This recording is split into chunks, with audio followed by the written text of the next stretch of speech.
PM Modi की लोकप्रियता के आगे विपक्ष की एक नहीं चल रही। विपक्ष के नेता समझ ही नहीं पा रहे हैं कि बीजेपी से मुकाबला कैसे करें। अब बिहार चुनाव से पहले विपक्षी नेताओं की नींदें गायब हो गई हैं।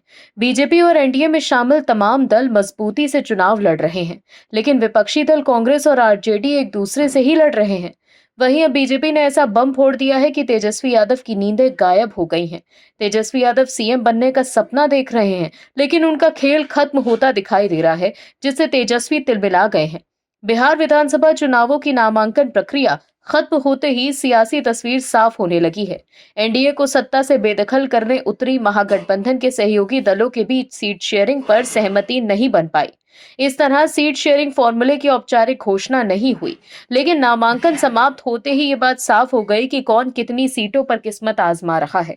महागठबंधन में कई दिनों तक चली खींचतान और दावों के बावजूद सीटों के बंटवारे का फैसला नहीं हो पाया। नामांकन खत्म होने के बाद ये बात तो साफ हो गई है कि महागठबंधन में सबसे ज्यादा सीटों पर आरजेडी चुनाव लड़ रही है, जबकि कांग्रेस पिछली बार से 9 सीटें कम पर किस्मत आजमा रही है। बिहार चुनाव के नामांकन खत्म होने के बाद सामने जो तस्वीर आई है, उसमें प्रदेश की कुल 243 विधानसभा सीटों पर महागठबंधन की तरफ से 254 उम्मीदवार मैदान में हैं। इस तरह 11 सीटों पर महागठबंधन की तरफ से दो उम्मीदवारों ने ताल ठोक रखी है। ऐसे में एनडीए को घेरने के प्लान में कहीं तेजस्वी यादव खुद तो नहीं फंस गए हैं। वहीं अब अमित शाह के एक बयान से तेजस्वी यादव चिढ़ गए हैं। क्या है खबर, बताते हैं आपको इस रिपोर्ट में। दर्शकों, बिहार विधानसभा चुनाव 2021 को लेकर सियासी गहमा गहमी तेज है। नेताओं के तरह तरह के बयान सियासी फिजा में दौड़ रहे हैं। दिल्ली से पटना तक नेताओं की धमा चौकड़ी देखने को मिल रही है।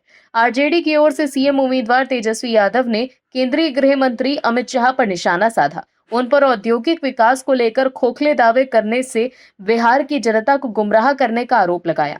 उनकी ये टिप्पणी अमित शाह के उस बयान के बाद आई जिसमें उन्होंने बड़े पैमाने पर उद्योग लगाने में राज्य में जमीन की कमी को एक बड़ी बाधा बताया था। तेजस्वी यादव ने अमित शाह के इंटरव्यू के क्लिप को एक्स पर शेयर कर लिखा, बिहार में 20 साल सरकार चलाने के बाद भी गृह मंत्री बहाने बना रहे हैं। कह रहे हैं कि फैक्ट्री गुजरात में लगेगी, लेकिन मजदूर बिहार का ही होगा। बिहार वासी अब इन धोखों में नहीं आएंगे। इस वीडियो में अमित शाह को ये समझाते हुए सुना जा सकता है कि भूमि की उपलब्धता की कमी के कारण बिहार में बड़े उद्योग लाने में व्यवहारिक कठिनाइयों का सामना करना पड़ता है।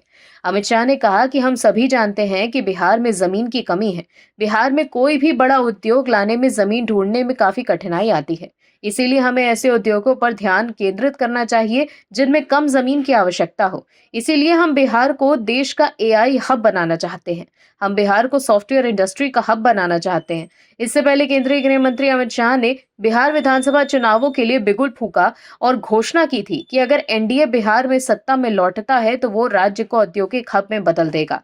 पटना में बुद्धिजीवी सम्मेलन को संबोधित करते हुए अमित शाह ने पुष्टि की थी कि बिहार के युवाओं में पूरी दुनिया में सबसे ज्यादा बुद्धि है और अब बिहार 3.0 का समय है। वहीं अमित शाह ने तेजस्वी यादव पर परोक्ष हमला करते हुए कहा है कि वही जंगल राज आज नए चेहरों के साथ बिहार की जनता के सामने है और वोट मांग रहा है। केंद्रीय मंत्री ने कहा, वो कैसा युग था जिसमें बिहार एक बीमारू राज्य बन गया। अकेले 15 साल के जंगल राज में बिहार ने अपनी शान, धन और ज्ञान सब खो दिया। 15 साल के जंगल राज के दौरान बिहार ने अपनी हर जगह की गरिमा, वैभव और उत्कृष्टता खो दी थी। कल्पना कीजिए कि वो 15 साल कैसे रहे होंगे, वो दौर जिसमें बिहार की प्रतिष्ठा गिरी। दर्शकों, सत्ता में आने के लिए तेजस्वी यादव काफी बेचैन हैं, लेकिन अमित शाह ने जंगल राज की पोल खोलकर और बिहार को एआई हब बनाने की बात कर तेजस्वी यादव की नींदें उड़ा दी है। Bureau report, OMH news. आप दर्शकों से विनम्र निवेदन है कि चैनल को सब्सक्राइब जरूर करें